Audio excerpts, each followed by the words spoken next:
1518வது ஆண்டு ஜூலை மாதம் 14ஆம் தேதி ஒரு நாள் காலையில் ஐரோப்பாவில் உள்ள ஃப்ரான்ஸில், இன்றைக்கி ஃப்ரான்ஸ், அன்னைக்கு ஹோலி ரோமன் எம்பையர் அப்படின்னு சொல்லப்படுற ஒரு மிகப்பெரிய ஒரு பேரரசுக்கு கீழே இருந்த ஒரு சின்ன ஒரு ஃப்ரான்ஸில் உள்ள ஸ்ட்ராஸ்பர்க் அப்படின்ற ஒரு சின்ன ஒரு கிராமத்தில் ஃப்ராட்ராஃபியா அப்படின்ற ஒரு இளம் பெண், அந்த தெருவில் இவங்க நடந்து போயிட்டுருக்காங்க. திடீர்னு சம்மந்தமே இல்லாமல், காரணமே இல்லாமல் இவங்க கை காலெல்லாம் ஒரு மாதிரி இப்படி பண்ண ஆரம்பித்து இவங்க டான்ஸ் பண்ண ஆரம்பித்தாங்க. யாரும் மியூசிக் போடலை, யாரும் பாட்டு பாட சொல்லலை, எந்த ஒரு திருவிழாவும் இல்லை, எதுவும் இல்லை. இவங்க சும்மா ஒரு சாதாரணமான ஒரு நாள் காலையில் நடந்து போகிறப்போ இவங்களுக்கு டான்ஸ் பண்ணணுன்னு தோணுச்சு. இவங்க அங்கே டான்ஸ் ஆடினாங்க. 5 நிமிஷம் இல்லை, 10 நிமிஷம் இல்லை, 1 ஹவர் இல்லை, அந்த ஒரு நாள் முழுக்க தெருவில் ஒரு ஓரத்தில் ஒரு இளம் பெண் டான்ஸ் ஆட ஆரம்பித்தாங்க. Without any provocation. யாரும் இவங்களை தூண்டவே இல்லை, இவங்க ஆட ஆரம்பித்தாங்க. அன்றைக்கி முழு நாளும் டான்ஸ் ஆடி இவங்க காலெல்லாம் வீங்கி அடிபட்டு வெறுங்காலோடு ஆடி, அதுக்கப்புறம் ஹஸ்பண்ட் ஈவினிங் கூப்பிட்டு போனார். என்னம்மாச்சு, என்ன பிரச்சனை அப்படின்னு சொல்லி. திருப்பியும் அடுத்த நாள் காலையில் அதே இடத்துக்கு திருப்பி இவங்க டான்ஸ் பண்ண ஆரம்பித்தாங்க. இதை ஊரில் உள்ளவங்கெல்லாம் பார்க்குறாங்க. பார்த்துட்டு என்ன ஆச்சுன்னா, அடுத்து நடந்த சம்பவம் தான் முக்கியமானது. இவங்க ஆடினதை பார்த்துட்டு அந்த ஊரில் இருந்து ஒரு 30 பேர் அந்த வாரத்தினுடைய கடைசிக்குள்ளே, அந்த ஒரு வாரத்துக்குள்ளாக அந்த ஊரில் இருந்த சாதாரணமான பொதுமக்கள் 30 பேர் இவங்களும் ஆட ஆரம்பித்தாங்க. எந்த காரணமும் இல்லை, ஆடிட்டே இருந்தாங்க. நான் சொல்கிற விஷயம்லாம் உங்களுக்கு நம்ப முடியாத மாதிரி இருக்கலாம். அடுத்த ஒரு சில மாதங்களில் டெய்லியும் இங்கே வருவாங்க, ஒரு குரூப் ஆடுவாங்க, இவங்க ரெஸ்ட் எடுப்பாங்க, நெக்ஸ்ட்டு அடுத்த குரூப் ஆடிக்கிட்டே இருப்பாங்க. அந்த ஒரு மாதத்துக்குள்ளாக 400 பேர், 400 பொதுமக்கள் எந்த காரணமும் இல்லாமல் தெருவில் நின்று அத்தனை பேரும் ஆடிட்டு இருக்காங்க. இவங்களுக்கு என்ன ஆச்சு அப்படின்னு இவங்கெல்லாம் யோசிச்சுட்டு இருக்கிற டைமில் இவங்க என்ன பண்ணாங்க, வெளியே இருந்து டான்ஸர்லாம் கூப்பிட்டு மேடை போட்டு உட்டில் மேடை போட்டு எல்லாம் ஆட ஆரம்பிச்சிட்டாங்க. அடுத்த 2 மாதம் கழித்து, 2 மாதம் 60 நாள் இந்த பிரச்சனை போயிட்டு இருந்துச்சு. செப்டம்பர் மாதம் அந்த சிட்டி கவுன்சில் இவங்க என்ன பண்ணாங்க, இந்த கும்பலெல்லாம் பிடிச்சிட்டு போயிட்டு ஒரு சர்ச்சில் போயிட்டு இவங்களை அடைச்சி வச்சு, நான் உங்களுக்கு ப்ரேயர் பண்ணுறேன் அப்படின்னு சொல்லி இவங்களை அனுப்பி விட்டு, அதுக்கப்புறம் தான் இந்த பிரச்சனை சால்வ் ஆச்சு அப்படின்னு சொல்லுவாங்க. இது உண்மை சம்பவம். இதுக்கு என்ன காரணமாக இருக்கும் அப்படின்னு சொல்லி இன்னைக்கு வரைக்குமே டாக்டர்ஸும் சைக்காலஜிஸ்ட்டும் இதுக்கான காரணத்தை தேடிட்டு இருக்காங்க.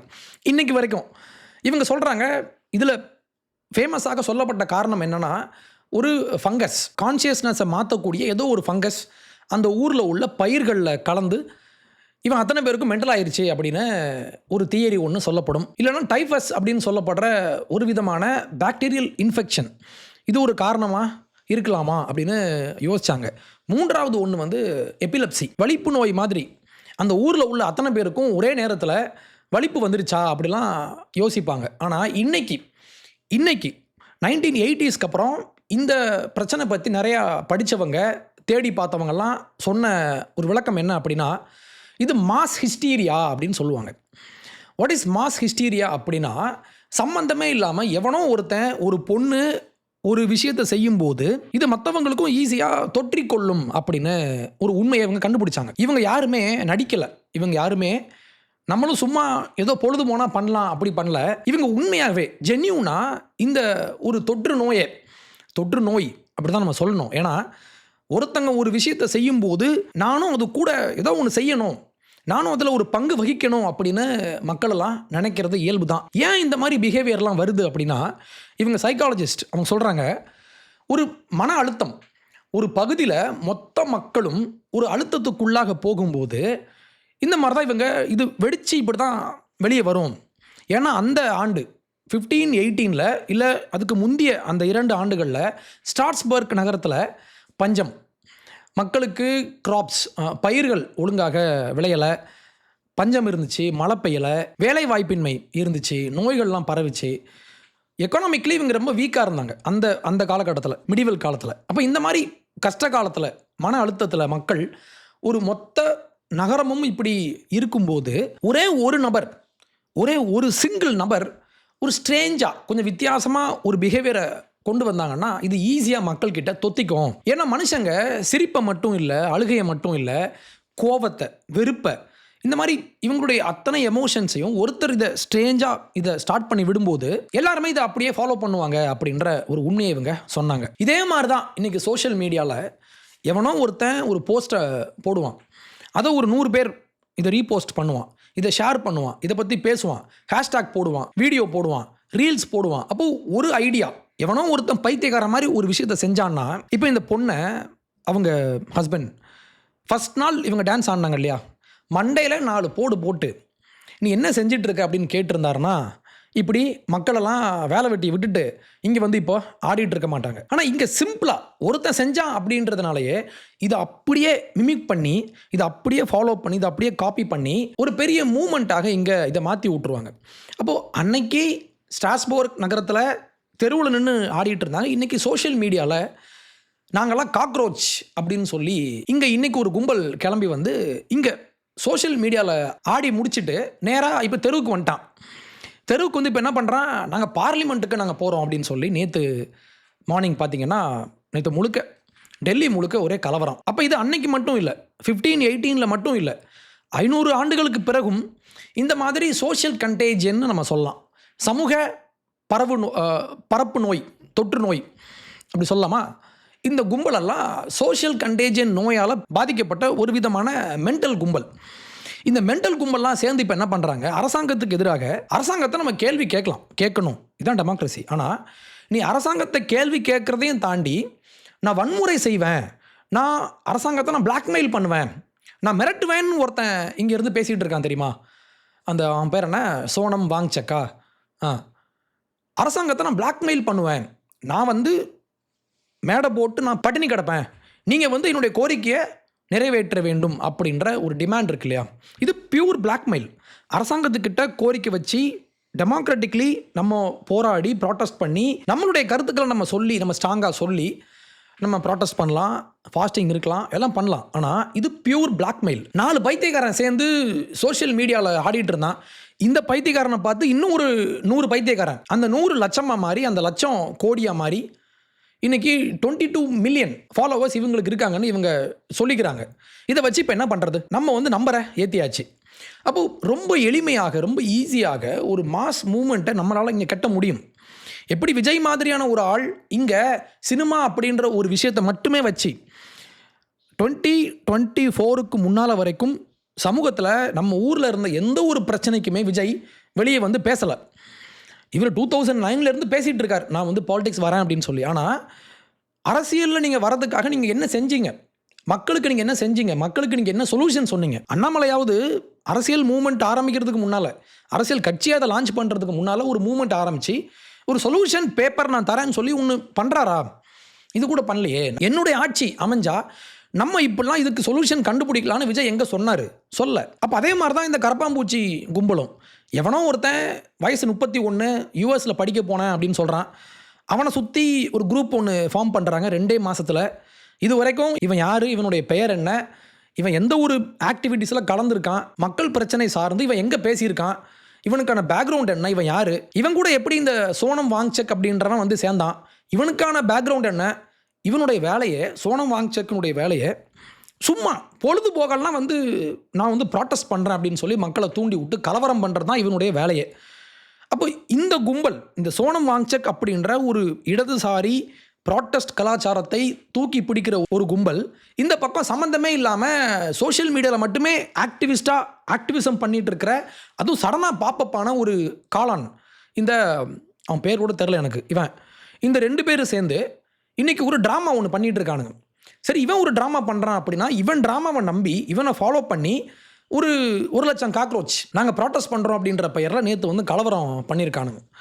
இப்போது எனக்கு இந்த பிரச்சனையில் முக்கியமான ஒன்று நான் பேசணும் என்ன அப்படின்னா, நீங்கள் ப்ராட்டஸ்ட் பண்ணுங்கள், ஓகே, எவனோ ஒரு 4 பேர் போராடுறேன்னு சொல்லி ப்ராட்டஸ்ட் பண்ணுறான். ஆனால் இங்கே உள்ள மீடியா விகடன் மாதிரியான ஒரு பொறுப்போடு பேச வேண்டிய ஒரு மீடியா இவன் இப்போ என்ன தெரியுமா பண்ணுறான்? நேற்று ஒரு போஸ்ட் ஒன்று போட்டிருந்தாங்க, கவலை இல்லாத மனிதன் அப்படின்னு மோடி அவர்களை, பிரதமர் அவர்களை போட்டு வச்சு, இங்கே ஒருத்தன் ஃபாஸ்டிங் இருக்கான், இருந்துட்டு போ, இவன் படுத்திருக்கானா, இவனை தாண்டி மோடி அப்படி சூட்கேஸை தூக்கிட்டு அவர் எங்கேயோ போகிறாரு. ஆக்சுவலி இந்த மத்திய அரசு மேலேயும் மோடி அரசு மேலேயும் வைக்கிற ஒரு முக்கியமான குற்றச்சாட்டு, மோடி மேலே பர்சனலாக வைக்கிற ஒரு குற்றச்சாட்டு என்னென்னா, இவர் வெளிநாட்டுக்கு டூர் போகிறாருன்னு இங்கே உள்ளவெல்லாம் பேசுவான். நான் ஒன்று கேட்குறேன், இவருக்கு ஃபேமிலி கிடையாது, இவருடைய பேரப்பிள்ளையினுடைய பட்டமளிப்பு விழாக்கெல்லாம் போகலை, இவர் இன்ப சுற்றுலாலாம் ஒன்றும் போகலை. இவர் ஐயா அரசாங்கம் சார்பாக ஒருத்தர் ஃபாரின் ட்ரிப் போகிறாருன்னா எதுக்கு போவார்? போய் பீச்சில் உட்காந்துட்டு அப்படியே ஸ்விம்மிங் பூலில் உட்காந்து பீர் குடிச்சிட்டு அப்படியே ஜாலியாக உட்காந்துருப்பாரா? இல்லை எதுக்கு போகிறாரு? அப்போது ஒரு அரசு பயணமாக ஒரு பிரதமர் வெளியே போனால் இவன் இதை எப்படி காட்டுறான் பாருங்களேன். இவன் படுத்திருக்கான், படுத்துக்கோ. மோடி இவரை தாண்டி போகிறாரு, இவருக்கு கவலையே இல்லை அப்படின்னு சொல்லி இவங்க படத்தை போட்டு வச்சுட்டு அடுத்து இதில் ஒரு வீடியோ, இதில் இவனுங்க என்ன சொல்கிறானுங்கன்னு கேளுங்க. பட் இது வரைக்கும் தண்ணி மட்டும் தான் வந்து குடிச்சிக்கிட்டு இருக்காரு. 2 நாளில் இறந்து போயிடுவாரு அப்படின்னு மருத்துவர்கள் சொன்னால் கூட இந்த அரசாங்கம் காது கொடுக்குற மாதிரி இல்லை. குறிப்பாக இந்த அரசாங்கம் இதுக்கு தான் காது கொடுத்து கேட்டுச்சு இந்த மத்திய அரசாங்கம். இவன் செத்து போயிடுவான், இவன் 2 நாளில் செத்து போயிடுவான்னு டாக்டர் சொன்னாங்களாம். அப்போ கூட இந்த அரசு இவங்களை காது கொடுத்து கேட்கலையாம். எதுக்குடா கேட்கணும்? நீ முதல்ல யாரா? நான் ஒன்று கேட்குறேன். இங்கே ஒரு என்டைட்டில்மெண்ட் மைண்ட் செட் ஒன்று உண்டு. எனக்கு கொழுப்பு, எனக்கு பொழுது போகலை, நான் என்ன பண்ணுறேன், மேடையை போட்டு நான் படுத்துக்கிட்டேன், உண்ணாவிரதம் நான் அனௌன்ஸ் பண்ணிட்டேன். இதை நம்பி ஒரு 100 பேர் அங்கே கூட்டிட்டான். உடனே அரசு நான் சொல்கிறத கேட்கணும், மோடி நான் சொல்கிறத கேட்கணும், மத்திய அரசு நான் சொல்கிறத கேட்கணும். இதே கும்பல் தான் விஜய் எதுக்கு ஜேர்னலிஸ்ட்டை சந்திக்க மாட்டாருன்னு இவன் இங்கேருந்து கேள்வி கேட்குறான். எதுக்குடா சந்திக்கணும்? நான் ஒன்று கேட்குறேன். மீடியான்னு ஒன்று இருக்கீங்க. இவர் மக்களால் எலெக்ட் பண்ணப்பட்ட prime minister and chief minister. நீங்கள் கொஸ்டின் கேட்டால் இவங்க பதில் சொல்லணுமா? ஏன் சொல்லணும்? இப்போது எங்கள் வீட்டுக்கு வெளியே கேட்டை திறந்துட்டு நான் வெளியே போனேன்னா ஒரு 4 நாய் அங்கே நின்றுட்டுருக்கோம். அந்த நாய் அங்கே தான் வாழும். அதுக்கு அந்த ஸ்ட்ரீட்டில் உள்ளவங்க சோறு போடுவாங்க, பிஸ்கட் போடுவாங்க, இது சாப்பிட்டு அங்கேயே தூங்கும். நான் பைக் எடுத்துகிட்டு இல்லை காரை எடுத்துகிட்டு வெளியே போகிறப்பெல்லாம் இது பின்னாலே வரும். நான் இங்கேருந்து வெளியே வருவேன், வரும்போதெல்லாம் இவங்க பின்னால் வருவாங்க. நீங்கள் அந்த பக்கத்து வீட்டில் உள்ளவங்க அந்த நாய்க்கு சோறு போடுறீங்க, அதுக்கு நானும் சோறு போடணும்னு நீங்களும் சொல்ல முடியாது, அந்த நாயும் என்கிட்ட வந்து கேட்க முடியாது. நான் சொல்கிறது தான் என்னுடைய விருப்பம் தானே. இவன் சொல்கிறான் இவனுக்கு டைம் பாஸ் ஆகலை, இவனுக்கு பொழுது போகலை. ஆக்சுவலி என்ன பிரச்சனை? நீட்டில் பேப்பர் லீக் ஆயிடுச்சு. ஓகே, பேப்பர் லீக் ஆயிடுச்சு. இப்போ என்ன பண்ணோம்? பேப்பர் லீக் பண்ணுறது ஒரு அட்மினிஸ்ட்ரேட்டிவ் இஷ்யூ. ஓகே, அரசாங்கத்தில் உள்ள ஒரு ப்ராப்ளம். நம்ம இதை கொஸ்டின் கேட்கணுமா? கட்டாயமாக கேட்கணும். அரசு இதுக்கு பொறுப்பா? கட்டாயமாக பொறுப்பு. அமைச்சர் பொறுப்பா? ஆமாம், அமைச்சர் பொறுப்பு. பிஎம் பொறுப்பா? அவன் கண்டிப்பாக மோடி பொறுப்பு. ஆனால் சம்மந்தமே இல்லாமல் நீ என்ன பண்ணுற? நீ வந்து ரிசைன் பண்ணு, பதவியை விலகிட்டு நான் சொல்கிறது நீ கேளு அப்படின்னு ஒருத்தன் சொல்கிறான்னா இவன் ஓசியில் வாங்கி தின்னுட்டு இவன் இங்கே வந்து படுத்திருக்கான். ஆனால் மக்களால் சூஸ் பண்ணப்பட்ட, மக்கள் ஓட்டு போட்டு எலெக்ட் பண்ண ஒரு பிரைம் மினிஸ்டரை இவன் ரிசைன் பண்ணுன்னு சொல்கிறதுக்கு இவனுக்கு என்ன ரைட்ஸ் இருக்குன்னு நான் கேட்குறேன். அப்போ நீங்கள் பாருங்களேன், மீடியா இப்போ என்ன செய்யணும்? யார் அதிகாரத்தில் உண்மையாக வந்தாங்க, யார் மக்களுக்கான ரெப்ரசன்டேட்டிவ், யார் இங்கே பிரைம் மினிஸ்டர். இவன் யார்? இவன் பொழுதுபோக்காமல் வந்து படுத்திருக்கான். அப்போ எல்லா மீடியாவும் இவன் பின்னால் போகிறாங்களே தவிர, இவனுக்கு சார்பாக பேசுகிறாங்களே தவிர, அரசாங்கத்தில் உள்ள பிரச்சனையை நம்ம கேள்வி கேட்டு அதுக்கான சொல்யூஷனை இவன் தேடுறதை விட்டுட்டு இவன் நேராக ரிசைன் பண்ணுன்னு பேசுகிறான். நீ ரிசைன் பண்ணலன்னா நான் உன்னை பிளாக்மெயில் பண்ணுவேன், நான் போய் படுத்துப்பேன், ஏன்னா நான் படுத்துக்கிட்டு நான் போய் செத்துட்டேன்னா இங்கே ஒரு 10 பேர் வந்து கலவரம் பண்ணுவான் அப்படின்னு இவன் நம்புகிறான். அதுவும் என்ன பிரச்சனை? உடனே நேஷ்னல் எஜுகேஷன் பாலிசியை தூக்குன்னு சொல்கிறான். என்ன பண்ணணும்னா, நீட் எக்ஸாமில் பிரச்சனை இருக்கா? கண்டிப்பாக இருக்குது. எனக்கு அதில் நிறைய மாற்று கருத்துக்களும் இருக்குது. ஃபார் எக்ஸாம்பிள், இப்போது நீட்டை பொறுத்த வரைக்கும் நீட் எக்ஸாம் வேணும் தான், இது வந்து என்னுடைய ஸ்டாண்ட். ஓகே, நீட் வேணும். ஆனால் நீட்டில் நம்ம ஒரு சில விஷயங்களை நம்ம ஃபிக்ஸ் பண்ணி ஆகணும். ஃபார் எக்ஸாம்பிள், இந்த கோச்சிங் கல்ச்சர் இருக்கு இல்லையா, எங்கே பார்த்தாலும் சரி, என்னுடைய பிள்ளைங்க படிக்கிற அந்த ஸ்கூல்லையுமே நான் நேற்று மார்னிங் எனக்கு ஒரு வாட்ஸ்அப் மெசேஜ் வந்துச்சு இவங்களுடைய ஸ்கூல் குரூப்பில் இருந்து. நாங்கள் உங்களுக்கு நீட் கோச்சிங் கொடுக்குறோம் அப்படின்னு சொல்லி இவங்க இதற்கான அனௌன்ஸ்மெண்ட்லாம் பண்ணுறாங்க. இந்த பசங்களுக்கு இவங்க ஸ்பெஷலாக ட்ரைனிங் கொடுக்குறாங்க. அப்போ என்ன ஆகுனா, படித்த பேரண்ட்ஸ் ப்ளஸ் பணம் இருக்கிற பசங்க தான் இந்த மாதிரி கோச்சிங் போய் படிக்க முடியும். ஓகே, அதுக்காக போட்டித் தேர்வே தேவையில்லை அப்படின்னு நான் சொல்ல மாட்டேன். போட்டித் தேர்வு அவசியம். ஆனால் அதே நேரத்தில் இந்த மாதிரி இந்த கோச்சிங் கல்ச்சரை நம்ம எப்படி நம்ம மாடரேட்டாக கொண்டு போக முடியும்? அப்போ கிராமப்புற மாணவர்களுக்கு இங்கே ஒரு இன்இக்வாலிட்டி உருவாகுமா இல்லையா? கண்டிப்பாக உருவாகும். அப்போ இவங்களையும் எப்படி நம்ம இந்த ஈக்குவேஷனில் கொண்டு வரலாம், இதை பற்றி நம்ம பேசணுமானா பேசணும். ஆனால் எடுத்த உடனே பேன் பண்ணு, இவர் உதயநிதி அவர் ஒன்று நாங்கள் தான் செஞ்சோம், நாங்கள் சொன்ன விஷயம் இன்றைக்கி இந்தியா ஃபுல்லாக பரவுதுன்னு சொல்லி இவர் ஒரு ட்வீட் ஒன்று போடுறாரு. நீட்டை பேன் பண்ணுன்னு ஒருத்தன் சொன்னான்னா அவனுக்கு கல்வி பற்றியோ இல்லை மெரிட்டாக்ரஸி பற்றியோ எந்த ஒரு புத்தியும் இல்லைன்னு அர்த்தம். புத்தியே இல்லை அப்படின்னு அர்த்தம். ஏன்னா மெரிட் தான் முக்கியம். இங்கே மெரிட் முக்கியம். அதே நேரத்தில் இந்த மெரிட் பேஸாக நம்ம போகும்போது இது சாதாரணமான ஏழை மக்களையும் ஏழை மாணவர்களையும் இந்த மாதிரி வாய்ப்புகள் இல்லாத மாணவர்களையும் இது பாதிச்சிடாம நம்ம அந்த பேலன்ஸ் இங்கே வேணும். இந்த பேலன்ஸை பற்றி நம்ம பேசலாம் அப்படின்னா, நீ எடுத்த உடனே ஒழிச்சிரு அப்படின்னு நீ சொன்னா உனக்கு ஏதோ பிரச்சனை. அப்போ அன்னைக்கு ஃப்ரான்ஸில் அந்த பொண்ணுடைய ஹஸ்பண்ட் செவுல்லே 4 கொடுத்துருந்தாருன்னு வைங்களேன், இந்த பிரச்சனை அங்கேயே முடிஞ்சிருக்கும். அதே மாதிரி நம்மளுடைய அரசுமே இந்த சோனம் வாங்சக் அப்படின்றவன் அன்னைக்கு ஃபாஸ்டிங் போகிறான்னு சொல்லி போனான் இல்லையா, அன்னைக்கே இவனுடைய காலையும் கையும் உடைச்சிருந்தாங்கன்னா இந்த பிரச்சனை வந்து நடந்திருக்காது. ஏன் நான் இப்படி ஹார்ஷாக நான் பேசுகிறேன் அப்படின்னா, அரசாங்கத்துக்கிட்ட போயிட்டு ஒரு கோரிக்கை வைக்கிறது வேற, அந்த கோரிக்கை முதல்ல ரியாலிஸ்டிக்காக இருக்கணும். பேப்பர் லீக் ஆயிடுச்சுன்னா பேப்பர் லீக்கு என்ன பிரச்சனை? இது இன்ஸ்டியூஷன் மேலே மக்களுக்கு ஒரு நம்பிக்கை இல்லை, மாணவர்களுக்கு ஒரு நம்பிக்கை இல்லை. அவ்வளோ ஈஸியாக நீங்கள் ஒரு பேப்பரை லீக் பண்ணிட்டு போயிடுறீங்களே, எங்களுடைய எதிர்காலமெல்லாம் பாதிக்கப்படுது அப்படின்றதெல்லாம் உண்மைதான். அப்போ இந்த பிரச்சனைக்கான சொல்யூஷன் என்ன? அப்படி தேடாமல் எடுத்த உடனே அமைச்சர் வந்து பதவி விலகணும், இல்லைனா நான் வந்து உட்காந்துட்டு நான் உண்ணாவிரதம் இருப்பேன்னு சொன்னேன்னா இது கொழுப்பு தானே, இது பியூர் பிளாக்மெயில் தானே. அப்போது இந்த மாதிரி பிளாக்மெயில் பண்ணுற கும்பலை அரசு இமீடியட்டாக கேட்கணும் அப்படின்றது முக்கியம். இதையும் தாண்டி நான் இன்னொரு எக்ஸாம்பிள் சொல்லட்டுமா? சசி பெருமாள் அப்படின்னு ஒரு ஐயா ஒருத்தர் இருந்தார் நம்ம ஊரில். 2015 இவர் தன்னை காந்தியவாதி அப்படின்னு சொல்லிக்கிட்டாரு. ப்ராட்டஸ்ட் பண்ணுறேன், முக்கியமாக இதுக்கு எதிராக ப்ராட்டஸ்ட் பண்ணுறேன் அப்படின்னா மதுக்கடைகளுக்கு எதிராக எனக்கு வந்து பூரண மதுவிலக்கு வேணும் அப்படின்றது தான் இவருடைய கோரிக்கை. அப்போ ஃபஸ்ட்டு நம்ம பார்க்க வேண்டிய விஷயம் என்னென்னா, இந்த கோரிக்கை சாத்தியமா அப்படின்னு. சாத்தியமே இல்லை. நீங்கள் எல்லா இடத்துலையும் உலகம் எங்கும் நீங்கள் எங்கெல்லாம் போயிட்டு நான் ப்ரொஹிபிஷன் பண்ணுறேன், நான் மொத்தமாக நான் மதுவை நான் இல்லாமல் பண்ணுறேன்னு நீங்கள் சொன்னீங்கன்னா அங்கே பிளாக் மார்க்கெட் தான் உருவாகும். ஏன்னா மதுவுக்கும் மனுஷனுக்குமான அந்த கான்டாக்ட்ன்றது உலகம் தோன்றிய நாள் முதல் உண்டு. அப்போது இப்படிப்பட்ட ஒரு பிரச்சனையை நம்ம ஒரு சோஷியல் இஷ்யூவை, ஒரு அடிக்ஷன் கொண்டு வரக்கூடிய ஒரு இஷ்யூவை நம்ம எப்படி நம்ம டீல் பண்ணணும் அப்படின்னா அதுக்கு 1000 வழிகள் இருக்குது. இது எல்லாத்தையும் விட்டுட்டு நீ மொத்தமாக கடையை மூடு அப்படின்னு நீங்கள் சொன்னீங்கன்னா இது சாத்தியம் இல்லை. நம்மளுடைய அரசு நினச்சாலுமே இது சாத்தியம் இல்லை. அப்படி இருக்கும்போது இதுக்கான மிடில் கிரவுண்டுன்னு ஒன்று இருக்கும். நான் உங்களுக்கு அடிக்கடி சொல்கிற மாதிரி அந்த இன்சென்டிவை நம்ம மாற்றி விடணும். ஓகே, இதை பண்ணுறதை விட்டுட்டு நீ பூரணமாக மது விலக்கை கொண்டு வரணும் அப்படின்னு சொல்லி இவர் ப்ராட்டஸ்ட் பண்ணார், உண்ணாவிரதம் இருந்தார். இதையும் தாண்டி கொஞ்சம் மண்டைக்கு ஏதோ பிரச்சனையாகி இவர் என்ன பண்ணார், டவர் மேலே ஏறினார். செல்ஃபோன் டவர் மேலே இவர் ஏறி, எங்கள் I think it's in Kanyakumari மாவட்டம், அங்கே டவர் மேலே ஏறி எப்போ மார்னிங் 8:30 மணிக்கு ஏறி நீ மதுவிலக்கு கொண்டு வந்தால் நான் இறங்குவேன் அப்படின்னு சொல்லி பிரச்சனை பண்ணார். மேலே ஏறி வயசு 60க்கு மேலே, ஐ திங்க் இட்ஸ் 60, 60 வயசில் இங்கேருந்து மேலே ஏறி டவர் மேலே ஏறி வெயிலில் நின்றுருக்காரு. தீயணைப்பு படையெல்லாம் வந்தாங்க, போலீஸ் வந்தாங்க, பொதுமக்கள் வந்தாங்க. ஐயா இறங்கிருங்க அப்படின்னு சொன்னால் இவர் கேட்கல. கடைசியாக 1:30 மணிக்கு மேலே போய் இவரை கூட்டு வந்தாங்க. இவர் ஆள் மயங்கியாச்சு. மயங்கினது மட்டும் இல்லாமல் மூக்கிலேருந்து ரத்தம் வந்துச்சு. ஹாஸ்பிட்டல் கூட்டு போனாங்க, ஆள் இறந்துட்டார். ஓகே, அப்போது நீங்கள் ப்ராட்டஸ்ட் பண்ணுற மெத்தடு சரிதான். நீங்கள் வந்து காந்தியவாதியாக ஒரு சரியான முறையில் வன்முறை செய்யாமல் யாரையும் ஹர்ட் பண்ணாமல் நீங்கள் ஒரு ப்ராட்டஸ்ட் பண்ணுறீங்க. இதுக்கான உரிமை உங்களுக்கு உண்டு. உங்களுடைய கோரிக்கை உங்களுடைய பார்வையில் நியாயமாக இருக்கலாம். ஆனால் நம்ம கொஞ்சம் ஜூம் அவுட் பண்ணி நம்மளுடைய எமோஷன்ஸ்லாம் ஓரமாக ஒதுக்கி வச்சுட்டு நீங்கள் கேட்குற கோரிக்கை சரியா, இல்லை அந்த கோரிக்கைக்காக நீங்கள் போய் சாகுறீங்களே இது சரியா அப்படின்னு நம்ம கேட்டு பார்த்தோம்னா, இந்த கும்பல் இன்னைக்கு செஞ்சுட்டு இருக்கிற இந்த ப்ராட்டஸ்ட் அப்படின்ற ஒரு அரசாங்கத்தை பிளாக்மெயில் பண்ணுற ஒரு மெத்தட் உங்களுக்கு புரியும். அப்போ நீங்கள் இங்கே ஒரு பேட்டர்னை பார்க்க முடியும், ஒரு சிஸ்டமேட்டிக்கான ஒரு பேட்டர்ன். என்னன்னா, ஃபஸ்ட்டு ஸ்டேஜ் என்ன அப்படின்னா, உண்மையாகவே ஒரு பிரச்சனை ஊரில் இருக்கும். ஃபார் எக்ஸாம்பிள் இந்த நீட் பிரச்சனை. நீட்டில் பிரச்சனை இருக்கா? இருக்குது. பேப்பர் லீக் நடந்துச்சு. நடந்தது தப்பு. இதுக்கு அரசு காரணமா? ஆமாம் காரணம். வேலை வாய்ப்பின்மை இருக்கா? இருக்குது. இது நம்ம மாற்றணும், எல்லாமே இருக்குது.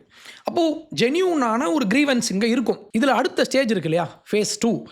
இங்கே எப்படின்னா, இந்த ஜென்யூனான ஒரு பிரச்சனையை சுற்றி ஒரு ஆக்டிவிசம் பாலிடிக்ஸ் இங்கே உருவாகும். ஒரு ஆக்டிவிஸ்ட் ஈகோ சிஸ்டம். இந்த ஈகோ சிஸ்டம் சுற்றி யார் இருப்பா தெரியுமா? என்ஜிஓஸ் இருப்பான், நடிகர் இருப்பான், முக்கியமாக இந்த சினிமாக்காரெல்லாம் வந்துடுவான். நேற்று பார்த்தீங்கன்னா இவர் பிரகாஷ்ராஜ் இவர் வந்துட்டார். அதுக்கப்புறம் ஸ்டூடெண்ட் ஆர்கனைசேஷன்ஸ், இது முக்கியம். இந்த கும்பலெல்லாம் எப்படி படிக்க போகிற இடத்துல போயிட்டு இவன் ஆர்கனைஸ் பண்ணுறேன் அப்படின்ற பெயரில் இங்கே உள்ளே இருக்கிற இந்த கம்யூனிஸ்ட் கும்பல் இவன்லாம் உள்ளே இருப்பான். இந்த டிஒஎஃப்ஐன்னு சொல்கிறான் தெரியுமா, இவன்லாம். அடுத்து பத்திரிகையாளர்கள் அப்படின்னு சொல்லி அப்படி ஒரு கும்பல் உள்ளே வரும். அதுக்கப்புறம் சோஷியல் மீடியா இன்ஃப்ளூயன்சர்ஸ். அப்போது ஒரு ஜென்யூனான ஒரு பிரச்சனையை சுற்றி ஒரு லேயர், மல்டி லேயர்ஸ் இங்கே உருவாகும். இதுக்குள்ளே இருக்கிறவன் பார்த்தீங்கன்னா அத்தனை பேருமே ஃப்ராடு. அப்போ என்ன ஆகுனா, இது ஒரு மூமெண்ட்டாக மாறி ஒரிஜினல் அப்ஜெக்டிவ் என்ன? நீட்டில் பிரச்சனை இங்கேருந்து ஆரம்பித்து இந்த ஈக்கோ சிஸ்டம் வளரும்போது, இந்த ஈக்கோ சிஸ்டமில் புதுசாக பல ஒட்டுண்ணிகள் வந்து ஒட்டும்போது அப்போ தான் ஃபேஸ் 3 இந்த மூமெண்ட் இதனுடைய ஒரிஜினல் கிரீவன்ஸை விட்டு தாண்டி இன்னொரு ஸ்டேஜுக்கு இவங்க நகருவாங்க. இப்போ இந்த மூமெண்ட் இருக்கு இல்லையா, கரப்பாம்பூச்சி மூமெண்ட். இந்த கரப்பாம்பூச்சி மூமெண்ட்டில் நேற்று பேசப்பட்ட வார்த்தைகள்லாம் நீங்கள் பார்த்தீங்கன்னா, நாங்கள் நேபாள் மாதிரி இந்தியாவை மாற்றுவோன்னு ஒருத்தன் பேசுகிறான். நேபாளில் என்னாச்சு? இவன் பார்லிமெண்ட்டை தீ வச்சு கொளுத்துனானுங்க. இதே மாதிரி நேற்று பார்த்தீங்கன்னா, நான் பார்லிமெண்ட்டுக்கு போகிறேன்னா இவனுங்க போனானுங்க. அப்போ அரசு எப்படி சும்மா இருக்கும்னு நீங்கள் நினைக்கிறீங்களா? அரசு எப்படி சும்மா இருப்பாங்க? ஆனால் அத்தனை பேரும் அப்படின்னு நான் சொல்ல மாட்டேன். ஆனால் அந்த கும்பலுக்குள்ளே அதான் நான் சொன்னேன், ஒரிஜினல் கிரீவன்ஸை மனசில் வச்சுக்கிட்டு அரசுக்கு எதிராக உண்மையாகவே வருத்தத்தோடு போராடுற மக்கள் உண்டு. அவங்கள நான் ஆதரிக்கிறேன். ஆனால் இவனை சுற்றி ஒரு ஈக்கோ சிஸ்டம் உருவாகும். இந்த ஈக்கோ சிஸ்டமில் உள்ள அத்தனை பேருமே திருடன். இவனுடைய நோக்கம் என்பது பிரச்சனையை சால்வ் பண்ணுறது இல்லை, மாறாக பெர்மனண்ட்டாக ஒரு ப்ராட்டஸ்ட் கல்ச்சரை இங்கே உருவாக்கணும். அதையும் தாண்டி இங்கே ஒரு அண்ட்ரஸ்ட்டை உருவாக்கி கலவரம் பண்ணி பார்லிமெண்ட்டுக்கு போகிறேன்னு சொல்லி போயிட்டு அங்கேருந்து இவன் பேசுகிறான், நேபாள் மாதிரி இந்தியாவை மாற்றுவோன்னு ஒருத்தன் பேசுகிறான். இவனை அரசு நல்லா மிதிக்கணுமா இல்லையா? நேற்றைய தினம் எவனோ ஒருத்தன் எமோஷனில் பேசிட்டா நீங்கள் கடந்து போக முடியாது. ஏன்னா ஜூன் மாதம் ஜூன் 9 அன்னைக்கு ஃப்ரண்ட் லைனில் ஒரு ஆர்டிக்கிள் நான் படித்தேன். ஆமாம், ஒரு பெரிய ஒரு ஆர்டிக்கிள். இந்த கரப்பாம்பூச்சிகளை பற்றி சோனம் வாங்சக், அபிஜித் திப்கே இவனுடைய தலைவர், இவனுங்கெல்லாம் பண்ண இந்த கூட்டத்தை பற்றி ஒரு ஆர்டிக்கிள் ஒன்று படித்தேன்.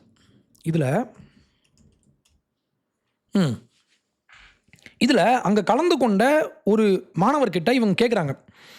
அவன் சொல்கிறான் பாருங்களேன், பல்கலைக்கழகத்தில் படிக்கிற பையன், மாஸ்டர்ஸ் பண்ணிகிட்டு இருக்கான். இவன் என்ன சொல்கிறான் பாருங்களேன். His first reaction was not amusement, it was recognition of a pattern. What just happen in Bangladesh and Nepal with the youth who protested against their ruling governments, I thought something was going to happen in India too. What? அப்போ இவங்களுக்கு NEP national education பாலிசியில் பிரச்சனை இருக்குன்னு சொல்கிறாங்கல்ல, நான் அதை ஒத்துக்கிறேன். இந்த பிரச்சனை இது ஒரு எக்ஸ்பெரிமெண்ட். இந்த எக்ஸ்பெரிமெண்ட்டில் நம்ம தோற்று போயிருக்கலாம், இல்லை கொஞ்சம் சறுக்கல்கள் இருக்கலாம். ஆனால் உடனே நான் நேபாள் மாதிரி மாற்ற போகிறேன் அப்படின்னு நீ பேசுனேன்னா இது அப்போது இந்த ஒரு பேச்சு இருக்கு இல்லையா, இந்த ஒரு டோன் இருக்கு இல்லையா, இது நேற்று இல்லை.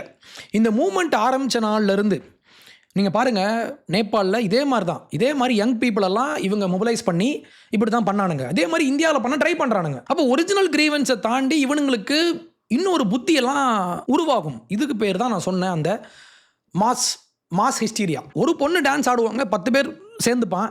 இந்த 10 பேர் சேர்ந்துட்டான்னா இதில் ஒரு கும்பல் கூடிருச்சுன்னா இவனுக்கு மென்டல் ஆகிடும். அப்போ இந்த மென்டல்ஸ்லாம் இப்போ என்ன பண்ணுவாங்கன்னா ஸ்டேஜ் போட்டு ஆடிட்டு இருப்பான். இன்னும் பார்த்தீங்கன்னா ஃப்ரான்ஸில் அந்த சம்பவத்தை தொடர்ந்து நிறைய பேர் செத்து விழுந்தாங்க. டான்ஸ் ஆடி கால் வீங்கி கிறங்கி விழுந்து செத்து போனாங்க. ஆனால் அப்படியே ஆடிட்டு இருந்தான். அப்போ இது மனுஷங்களுக்குள்ளே இருக்கிற ஒரு பிரச்சனை, ஒரு மென்டல் பிரச்சனை இல்லையா? ஸோ இந்த பிரச்சனையை நம்ம அட்ரஸ் பண்ணாதனால தான், அரசு முதல்ல கூட்டு வச்சு இவனை நல்லா மிதிக்காமல் விட்டதுனால தான் இன்றைக்கி கலவரமாக இன்றைக்கி இது மாறி இருக்கு. அப்போது நீட்டை பொறுத்தவரை அமைச்சர் ரிசைன் பண்ணணும் அப்படின்னு ஆரம்பித்து இன்றைக்கி இவன் எங்கே வந்துட்டான் அப்படின்னா, என்இபியை ஃபுல்லாக தூக்கு, நீட்டை ஃபுல்லாக தூக்கு, நம்ம இப்போ எதை வச்சு ரீப்ளேஸ் பண்ணோம், அதுக்கு பதில் சொல்லு. அது இவங்கிட்ட சொல்யூஷன் கிடையாது. அப்போ இந்த சோனம் வாங்சக் மாதிரியான 3ஆம் தர பொறுக்கிகள் என்ன செய்யணும் அப்படின்னா, சொல்யூஷனை கொண்டு வாடா. அண்ணாமலை இப்போ என்ன பண்ணுறாரு, பாலிடிக்ஸ்குள்ளே வரல, ஓகே இன்னும் வரல. ஆனால் ஒரு மூமெண்ட்டாக இருக்கும்போது எனக்கு இந்த பிரச்சனை இருக்குது, இவர் சொன்ன சொல்யூஷனில் எனக்கு மாற்றுக்கிறது உண்டு, ஆனால் அட்லீஸ்ட் ஹீ இஸ் ப்ரப்போசிங் சம்திங்கில். இவன் என்ன பண்ணுறான், இவனுக்கு சோஷியல் மீடியாவில் ஒரு பலம் இருக்குது. இப்போ எல்லாமே வைரல் கல்ச்சர் தானே.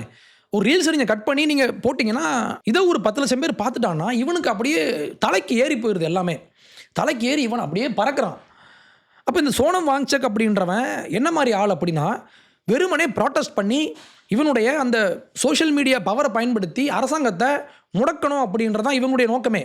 தீர்வு கொண்டு வாங்கடா. அப்போ ஒன்று ப்ராப்ளமை சால்வ் பண்ணுறது ஒன்று, இன்னொன்று என்னென்னா பொலிட்டிக்ஸை ஒரு தியேட்டர் மாதிரி அப்படியே அந்த தியேட்டரிக்ஸ்லாம் காமிச்சு அப்படியே மேடை போட்டு மக்களெல்லாம் ஒன்று திரட்டி நாங்கள் பவரை காட்டுறோம், நாங்கள் யாருன்னு நாங்கள் பவரை காட்டுறோன்னு இவன் பண்ணிட்டு இருக்கான். அப்போ நான் பட்டினி கிடந்து எனக்கு என்னுடைய கொழுப்பை குறைக்கிறதுக்காக நான் பட்டினி கிடக்கிறேன்.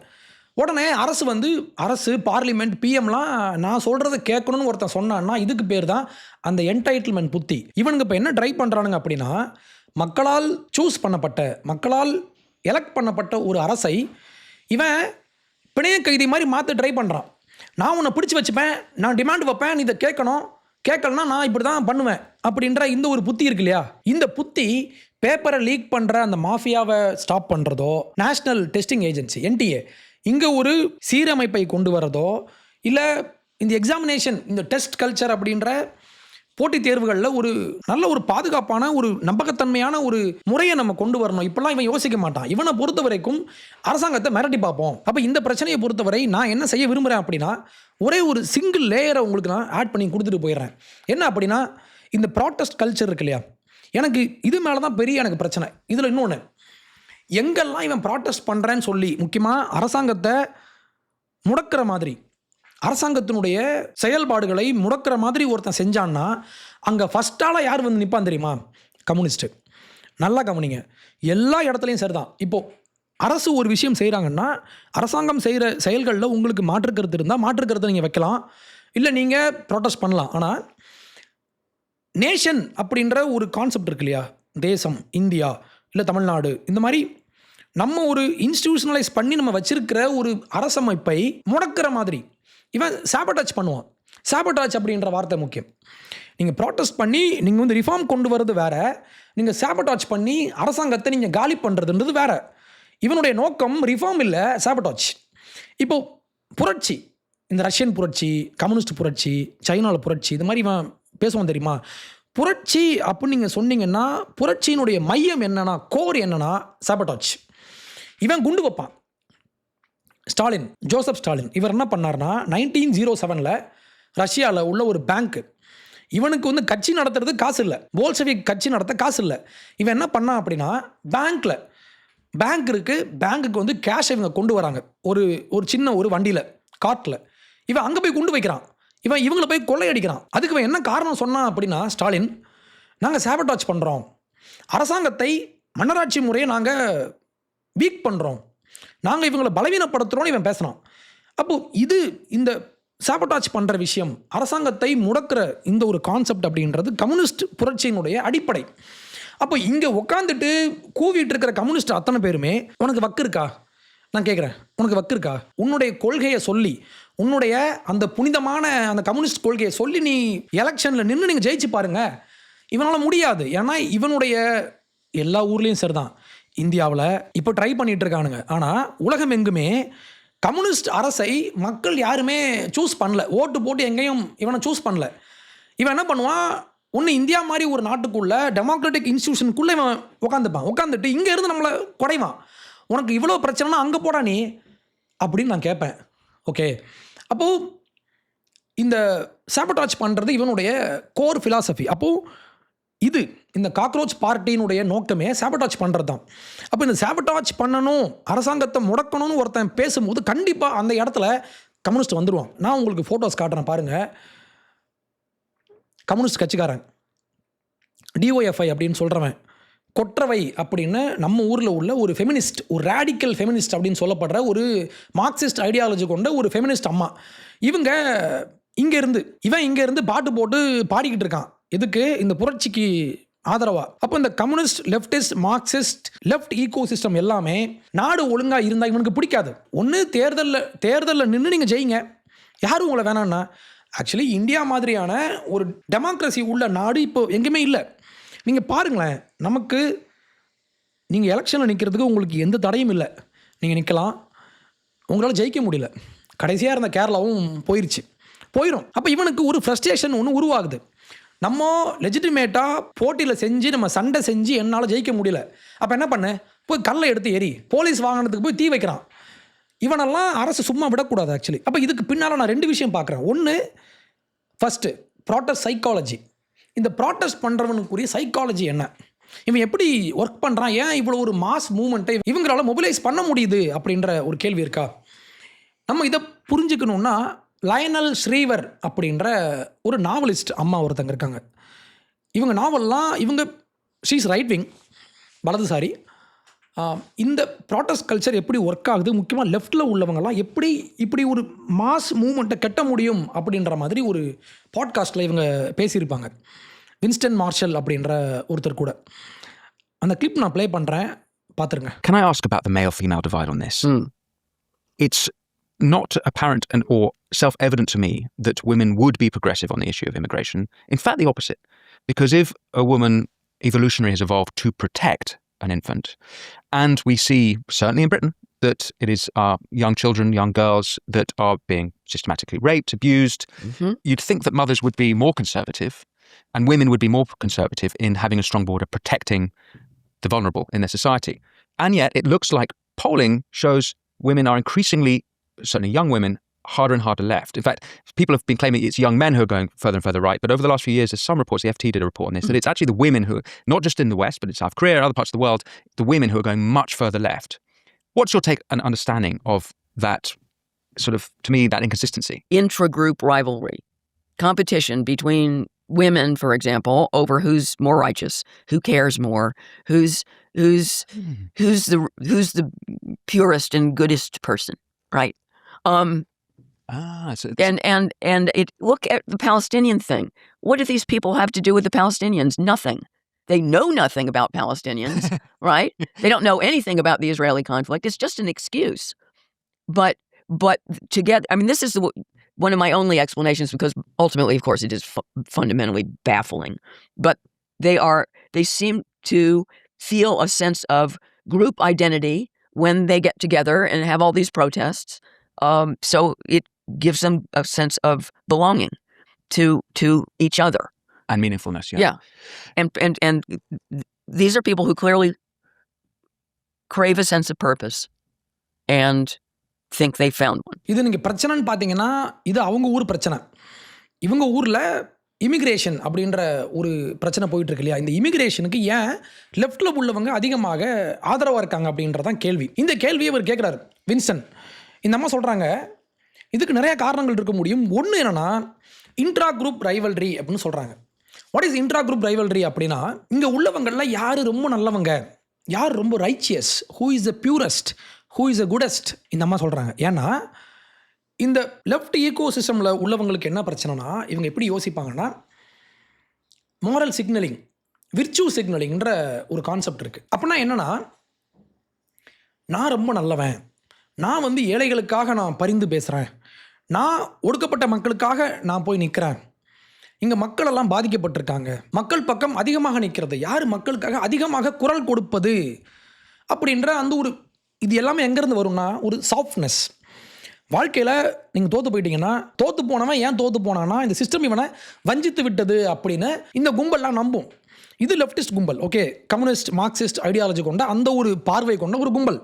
அப்போ இந்த கும்பலுக்கு ஆட்டோமேட்டிக்காக விக்டிம் யார், இங்கே விக்டிம் யார், இங்கே உள்ள மக்கள்லாம்.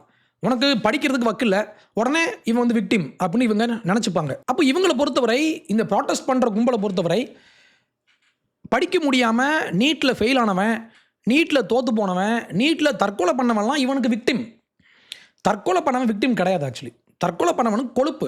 ஏன்னா இத்தனை வருஷமாக உங்களை பெற்று வளர்த்து, என்னுடைய குழந்தை, என் பையன் பிறந்தப்போ டாக்டர் வந்து ஒரு க்ரீன் கலரில் ஒரு கிளாத்தில் அப்படியே பொதிஞ்சு வச்சு இப்படி காட்டினாங்க என்கிட்ட. இன்றைக்கு வரைக்கும் நான் மறக்க மாட்டேன். ஒரு குழந்தைய, ஒரு தந்தை, ஒரு தாய் ஃபஸ்ட் டைம் கண்ணை இப்படி முடிச்சு ஒரு குழந்தை பார்க்குறப்போ அது அவ்வளோ ஆசையாக இருக்கும் நமக்கு. இப்படியெல்லாம் உங்களை பெற்று வளர்த்து உங்களை ஒரு பேரண்ட்ஸ் உங்களை கொண்டு வந்தால் நீ நோகாமல் போய் தூக்க மாட்டிப்ப. ஓகே, வாழ்க்கையில் தோற்று போகிறதுன்றது இயல்பு தான். எல்லாருக்குமே வாழ்க்கையில் பிரச்சனை உண்டு, எல்லாருக்கும் வாழ்க்கையில் தோல்விகள் உண்டு, ரெக்ரெட்ஸ் உண்டு, வலிகள் உண்டு. ஐம் 34. ஆனால் இன்றைக்குமே அன்னைக்கு நான் ஏன் இப்படி செய்யலை, இதை நான் அன்றைக்கே நான் செஞ்சுருக்கலாமே அப்படின்ற மாதிரி ரெக்ரெட்ஸ்ன்றது எல்லாருக்குமே உண்டு. வாழ்க்கையில் எல்லாருக்குமே உண்டு. தோல்வி எனக்கும் உண்டு, எல்லாருக்கும் தோல்வி உண்டு. நீங்கள் இதை பார்த்துட்டு இருப்பீங்க, உங்களுக்கு தெரியும்ல. ஆனால் ஒரு எக்ஸாமில் ஒருத்தன் தோத்துட்டான்னா இவன் செத்துருவான். செத்து போன ஒருத்தனை கூட்டு வந்து இவங்க படத்தை திறந்து வச்சு இவனுக்கு இவன் மாலை போட்டு ஆடிட்டு இருக்கானு. அப்போ இது எங்கேருந்து வருதுன்னா, இந்த ஒரு சாஃப்ட்னஸ். ஓகே, லைஃப் வந்து உங்களை நேராக அடிக்கும்போது யூ ஷுட் பி ரூத்லெஸ்.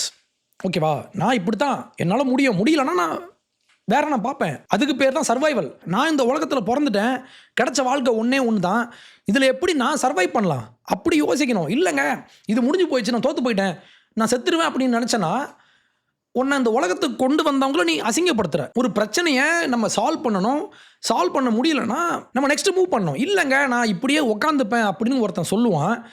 இவன் மேலே பரிந்து பேசுகிறேன் அப்படின்ற பெயரில் இவங்க என்ன பண்ணுறாங்க, நான் சொல்கிற விஷயம் உங்களுக்கு ரொம்ப ரூடாக தெரியலாம், பட் இதான் உண்மை. ஓகே, அப்போது இந்த சாஃப்ட் கும்பல்லாம் சேர்ந்து இன்ட்ரா குரூப் ரைவல்ரி, இந்த குரூப் அதிகமாக போராடுறாங்களா, இல்லை இந்த குரூப்புக்கு மக்கள் மேலே அதிக அக்கறையா, இல்லை நாங்கள் அக்கறையான்னு சொல்லி இவங்கெல்லாம் இப்படி யோசிப்பாங்க. இப்படி யோசிச்சா என்ன ஆகும் தெரியுமா? லயனல் கேட்டாங்க பாருங்கள், பாலஸ்தீன் குரூப் எடுத்துக்கலாம். ஓசி பாலஸ்தீன் சொல்லி இன்றைக்கு பாலஸ்தீன் மக்களுக்காக பேசுகிறோம் அப்படின்னு சொல்கிற எவனுக்காவது பாலஸ்தீன் இஷ்யூ முழுசாக தெரியுமா? நான் கேட்குறேன். இங்கே ஃப்ரீ பாலஸ்தீன் குரூப்ஸ்லாம் இன்றைக்கி பேசுகிறாங்க இல்லையா, அந்த ஃப்ளாகை வச்சுட்டு வருவான் தெரியுமா, அவனை ஒருத்தனை பிடிச்சிட்டு வந்து உண்மையாகவே இங்கே என்ன பிரச்சனை போயிட்டுருக்கு, லாஸ்ட்டு 100 வருஷமாக ஒரு பெரிய ஒரு ப்ராப்ளம், 2 இனக்குழு அடிச்சுக்கிறாங்க, என்ன பிரச்சனை, யார் மேலே தப்பு கேளுங்களேன். இவனுக்கு தெரியாது. இவனுக்கு தெரிஞ்ச ஒரே விஷயம், இஸ்ரேல் கொல்றாங்க, இவ்வளோ தான். ஆனால் இது ரொம்ப காம்ப்ளெக்ஸான ஒரு வரலாற்று சம்பவம் சார்ந்து நம்ம பேசணுமா இல்லையா? பேச மாட்டான். அதே மாதிரி நேற்று டெல்லிக்கு போய் பிரச்சனை பண்ணான் தெரியுமா, இவனில் ஒரு 4 பேரை பிடிச்சிட்டு வந்து செவுட்டில் வச்சு உனக்கு என்ன பிரச்சனைன்னு கேளுங்களேன். இவனுக்கு தெரியாது.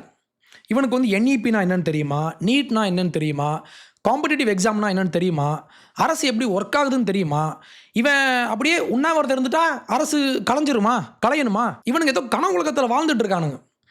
எப்படி நேபாளில் பார்லிமெண்ட்டுக்கு தீ வச்சு ஆட்சி மாற்றம் கொண்டு வந்தாங்களோ, இது அவ்வளோ ஈஸின்னு நினைக்கிறான் இவன். அப்போ இந்த கும்பலுக்கு பிரச்சனையே முதல்ல தெரியாது, பிரச்சனையே புரியல, இவனுக்கு எப்படி தீர்வு தெரியும்? நான் என்ன சொல்கிறேன்னா, நீ ப்ராட்டஸ்ட் பண்ணுறியா, முதல்ல பிரச்சனையை முதல்ல புரிஞ்சுக்கோ. அடுத்த ஸ்டெப் 2 என்னன்னா, இதுக்கு தீர்வு கொண்டு வா. கலவரம் பண்ணுறதும் போலீஸ் வாகனத்துக்கு தீ வச்சு கொளுத்துறதும் தீர்வு கிடையாது, அது கொழுப்பு. அடுத்து நான் சொல்ல விரும்புகிற 2வது காம்போனன்ட் என்ன அப்படின்னா, ப்ராட்டஸ்ட் எக்கானமி. இவனுக்கு காசு எங்கேருந்து வருது? ஃபஸ்ட்டு இப்போது நீங்கள் ஒரு ஆக்டிவிசம் பண்ணுறீங்க அப்படின்னா உங்களுக்கு ஆஃபீஸ் வேணும், உங்களுக்கு டீம் வேணும், நீங்கள் சேலரி தரணும், சோஷியல் மீடியா டீம் உங்களுக்கு வேணும், மீடியா கேம்பெயின் நீங்கள் பண்ணணும், ட்ராவல் எக்ஸ்பென்சஸ் இருக்குது, எவ்வளோ இருக்குது. இவ்வளவும் தாண்டி நீங்கள் ஒரு மாஸ் மூவ்மெண்ட்டை நீங்கள் கட்டி கொண்டு வரணும்னா இதுக்கு காசு எங்கேருந்து வருது? அப்போ அரசு இந்த மாதிரி திடீர்னு முளைச்சி வர்ற இந்த மாதிரி கும்பல் கிட்ட கேட்க வேண்டிய முதல் கேள்வி என்னென்னா, ஷோமி ஒரு அக்கௌண்ட், உனக்கு பணம் எங்கேருந்து வருது அப்படின்ற ஒரு கேள்வியை அரசு ட்ரேஸ் பண்ணி போகணுன்றது என்னுடைய கோரிக்கை. நான் இது ஒரு கோரிக்கையாகவே வச்சிடுறேன். ஏன்னா நமக்கு தெரிஞ்ச ஒரு எக்ஸாம்பிள் எடுத்துக்கலாமா? தூத்துக்குடி காப்பர், ஓகேவா, ஸ்டெர்லைட் காப்பர் கம்பெனிக்கு எதிராக, வேதாந்தா கம்பெனிக்கு எதிராக இங்கே ஒரு பெரிய ஒரு மூவ்மெண்ட்டை கட்டி கொண்டு போனாங்க. ரொம்ப நாளாக இங்கே உள்ள பொலிட்டிக்கல் கட்சியும் சரிதான், அங்கே உள்ள மக்களையும் சரிதான், இவங்க தூண்டி விட்டு ஒரு பெரிய ஒரு ப்ராட்டஸ்ட் ஒன்று பண்ணாங்க. தி அதர் மீடியா அப்படின்ற ஒரு கம்பெனி ஒன்று உண்டு. இவங்க ஒரு NGO, ஓகே, நாங்கள் வந்து மக்களுக்கு சேவை செய்கிறோம் அப்படின்னு சொல்கிற ஒரு அமைப்பு. உள்துறை அமைச்சகம், மத்திய உள்துறை அமைச்சகம் ராஜ்யசபாவில் ஒரு செய்தி ஒன்று சொன்னாங்க.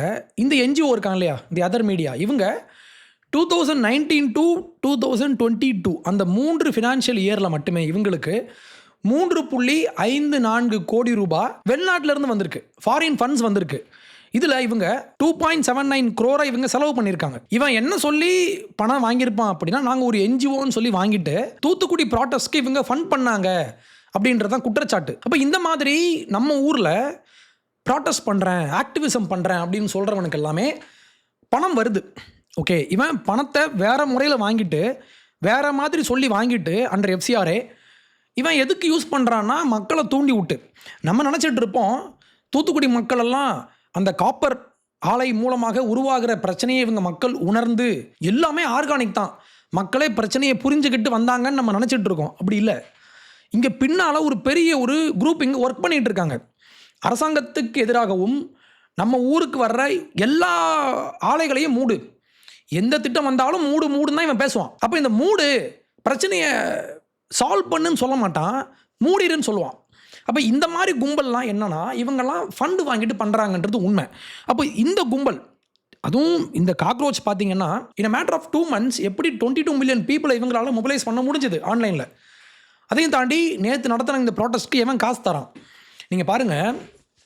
நேற்று அங்கே ஒருத்தன் கலவரம் பண்ணுறான், நம்ம ஊரில் சென்னையில் பனங்கல் மாளிகை முன்னால் அங்கே ஒரு கும்பல் இருந்து ப்ராட்டஸ்ட்டு, கோவாவில் அங்கே ஒரு கும்பல் ப்ராட்டஸ்ட்டு, திமுககாரன் இவன் இங்கேருந்து அங்கே போய் ஆராசா இவங்கெல்லாம் அங்கே போய் இவங்கள போய் மீட் பண்ணுறாங்க. ராகுல் காந்தி இந்த ஆள் அறிக்கை விட்டுட்டு இருக்காரு. அப்போ இந்த எல்லா கும்பலுமே இவங்களுக்கு அரசாங்கத்தை முடக்கணும், இதுக்கு எல்லாரும் சேர்ந்து ஒன்றா வேலை பார்க்குறாங்க. இதுக்கு மையப்புள்ளியான இந்த கரப்பாம்பூச்சிக்கு பணம் கொடுத்தது எவன்? அதை முதல்ல அரசு விசாரிக்கணும். அப்போ இந்த ஃபண்டிங் ப்ராட்டஸ்ட்டுக்கு ஃபண்ட் பண்ணுறேன் அப்படின்னு சொல்லி இங்கே ஒரு கும்பல் இருக்கு இல்லையா, இது ஒரு பெரிய கும்பல், இது குளோபல் மாஃபியா. நிவைல் ராய் சிங்கம் அப்படின்னு ஒருத்தர் இருக்கான். இவன் யாருன்னா, இவன் இலங்கையை சேர்ந்தவன். இலங்கையிலிருந்து அமெரிக்காவுக்கு குடியேறி அங்கே அமெரிக்காவில் உள்ள அந்த கேபிட்டலிஸ்ட் ஈகோ சிஸ்டமில் வளர்ந்து அங்கே உள்ள அத்தனை நன்மைகளையும் ரசித்து இதை சாப்பிட்டு அங்கே தின்னு உடம்பை வளர்த்துட்டு தாட் ஒர்க்ஸ் அப்படின்னு ஒரு கம்பெனி ஸ்டார்ட் பண்ணி அங்கே எத்தனையோ மில்லியன் கோடி ரூபாய் சம்பாதிச்சு அந்த கம்பெனியை விற்றுட்டு இவன் நேராக சைனா போயிட்டான். சைனா போயிட்டு அங்கே செட்டில் ஆகி இவன் மாவோயிஸ்ட் ஐடியாலஜி கொண்டவன். ஓகே, யோசிங்க, ஐடியாலஜி மார்க்சிஸ்ட் மாவோயிஸ்ட் ஐடியாலஜி. ஆனால் நீ என்ன பண்ணுற, உன்னுடைய பணத்தை நீ எங்கே போய் பெருக்கிற, யூஎஸ் போகிற, அங்கே போய் பெருக்கிட்டு இவன் சைனா போயிட்டு சைனாவினுடைய அரசாங்கத்துக்கு கூட இவன் வேலை செஞ்சு சைனீஸ் ப்ரொப்பகண்டாவை உலகம் முழுக்க பரப்புகிற வேலையை இவன் பண்ணிகிட்டு இருக்கான். இன்றைக்கி இந்த பாரிசாலன் மாதிரியான கான்ஸ்பிரசி பேசக்கூடிய ஆட்கள் எல்லாம் எல்லாத்துக்கும் மொசாத், சிஐஏ அப்படிம்பா. ஆனால் இவன் எவனுமே நிவைல் சிங்கம் மாதிரி ஆட்களை பற்றி இவனுக்கு தெரியுமா? தெரியாது. இவன் ஒரு அமெரிக்கன் மனைவியை மேரேஜ் பண்ணிக்கிட்டு இவனுடைய வேலையே என்னன்னா, இது நியூயார்க் டைம்ஸ் பத்திரிகை 2023 இவங்க ஒரு இண்டிபெண்ட் இன்வெஸ்டிகேஷன் பண்ணி இவங்க வெளியே கொண்டு வந்தாங்க. இவன் எப்படிலாம் ஆப்ரேட் ஆகுறான். ப்ரோ பாலஸ்டைன் அந்த கும்பல், வெனிசுவேலாவுக்கு ஆதரவாக இப்போ பண்ணாங்க தெரியுமா அந்த கும்பல், கிளைமேட் சேஞ்சுன்னு சொல்லி பண்ணுறாங்க தெரியுமா அந்த கும்பல். இந்த மாதிரி நாங்கள் ஒரு இஷ்யூக்காக நாங்கள் பேசுகிறோம், நாங்கள் வந்து ப்ராக்ரெசிவாக பேசுகிறோம் அப்படின்னு சொல்லிட்டு ஒவ்வொரு நாட்டிலையும் போயிட்டு அந்த நாட்டை டீஸ்டெபிளைஸ் பண்ணி இவங்களை வீக் பண்ணி அந்த அரசை கவிழ்த்து சைனாக்குமே வேலை பார்த்துட்டு இருக்கான். 2023 இடி, நம்ம ஊர் இடி இவனுக்கு சம்மன் கொடுத்தாங்க. எதுக்குன்னா, நியூஸ் கிளிக் அப்படின்னு சொல்லி ஒரு வெப்சைட் ஒன்று ஆரம்பித்து இது செய்தி ஊடகம் அப்படின்னு சொல்லி வெளியே ஒரு ஃபேஸ்.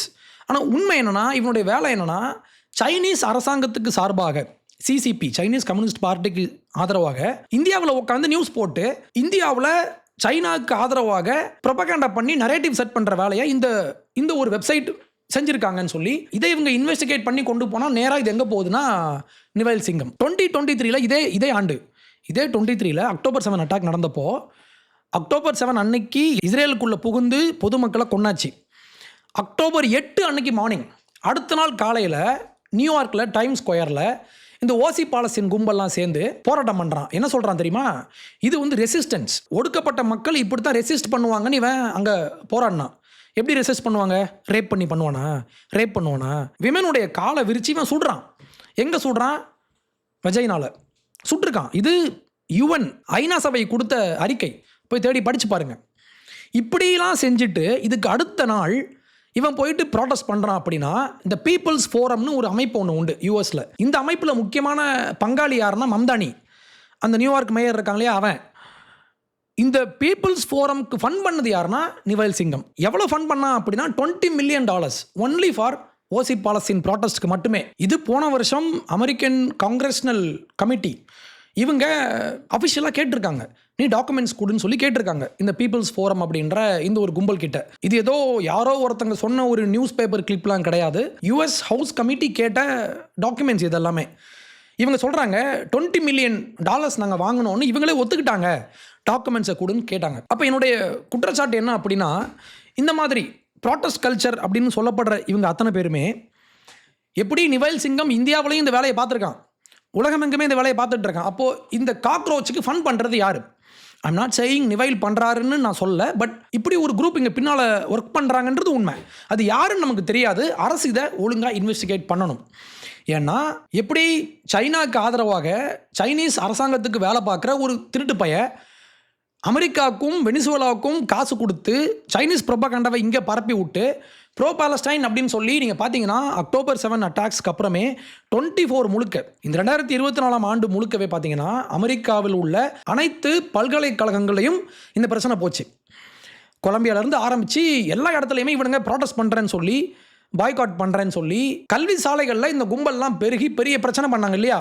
இந்த பிரச்சனைக்கு மூல காரணம் இது ஆர்கானிக்காக ஒரு சில கும்பல்லாம் வருவாங்க, ஆனால் அந்த கும்பலுக்கு பின்னால் நிறைய லேயர்ஸ் ஆட் பண்ணுவாங்க இல்லையா.